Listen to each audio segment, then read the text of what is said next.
আমরা পুরো পদ্মা ব্রিজ তৈরি করতে খরচ হয়েছিল প্রায় 30,000 কোটি টাকার মতো।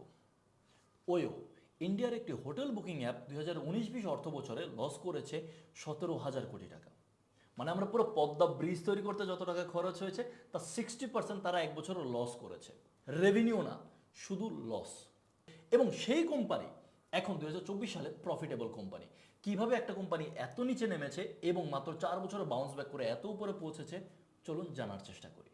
ওইও 2019 সালে এত লসে থাকার পেছনে কারণ হচ্ছে দুটো। Number one, rapid expansion. 2015 থেকে 2019 সাল পর্যন্ত সফট ব্যাংক ওয়োতে ইনভেস্ট করে $1.5 বিলিয়ন বেশি, যার দরুন তারা কন্ট্রোল করে 47% ওয়োর শেয়ার।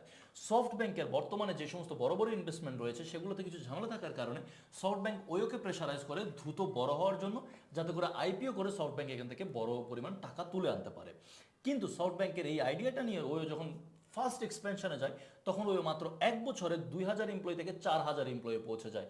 ওই ইন্ডিয়া বেসড একটি কোম্পানি থেকে বিশ্বের 80টা দেশে ছড়ায় পড়ে এবং শুধু চায়নাতে তারা নেয় 18,000-এরও বেশি হোটেল।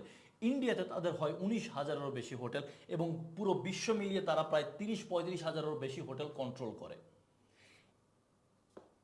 এই 1-2 বছরে এত দ্রুত গ্রো করার কারণে ওয়োতে বেসিক্যালি যেটা হয় সেটা হচ্ছে বেশিরভাগ হোটেল মালিকরা পরিপূর্ণ টার্মস এবং কন্ডিশন না জেনেই ওয়োতে অনবোর্ড হয়ে পড়ে। যার কারণে যেটা হয়, ওয়োর আন্ডারে যে সমস্ত হোটেল থাকে তারা সাধারণত যে পরিমাণ একটা টপ লেয়ারের সার্ভিস দেওয়ার কথা থাকে, এই হোটেল মালিকরা আইদার সেটা জানেই না অথবা তাদের সে ক্যাপাসিটি নেই দেওয়ার জন্য। ওয়োর আন্ডারে যে সমস্ত হোটেল রয়েছে এইখান থেকে তারা একটি টপ লেভেল সার্ভিস আশা করে, কিন্তু যেহেতু এই মালিকরা হচ্ছে জানতোই না কি সার্ভিস দিতে হবে, তাই এদের কাছ থেকে ওই সার্ভিস পাওয়া যাচ্ছিল না এবং প্রচুর পরিমাণে কাস্টমার ডিসস্যাটিসফাইড হচ্ছিল। এবং কাস্টমার ডিসস্যাটিসফ্যাকশনের কারণে ওয়ো যখন মালিকদের কমপ্লেন করছে তখন মালিকরাও ডিসস্যাটিসফাইড হচ্ছে, কারণ মালিকদেরকে প্রপারলি ট্রেন আপই করা হয়নি যে কিভাবে তারা প্রপার সার্ভিস প্রদান করবে। নাম্বার টু, ভুল অ্যাকুইজিশন স্ট্র্যাটেজি।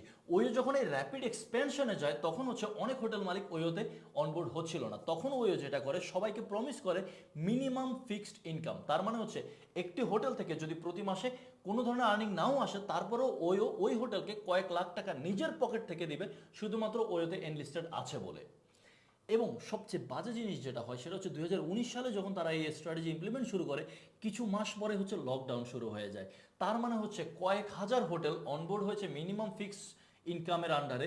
এই হোটেলগুলোতে লকডাউনের কারণে কোনো ধরনের সেলস নেই, কিন্তু ওয়ো এই কন্ট্রাক্টের কারণে তাদেরকে একটা ফিক্সড কয়েক লাখ টাকা মাসে দেওয়া লাগছে, যা পিওর ওয়ো লস। এবং ওয়ো যেটা করে হচ্ছে যখন আস্তে আস্তে করে এই জায়গা থেকে সরে আসতে চায়, তখন ওয়ো দেখা যায় যে একদিকে তো তারা লস অন কেয়ার করছে, অন্যদিকে হোটেল মালিকরা তাদেরকে কেস করে দিচ্ছে যে তারা তাদের কন্ট্রাক্টকে অনার করছে না।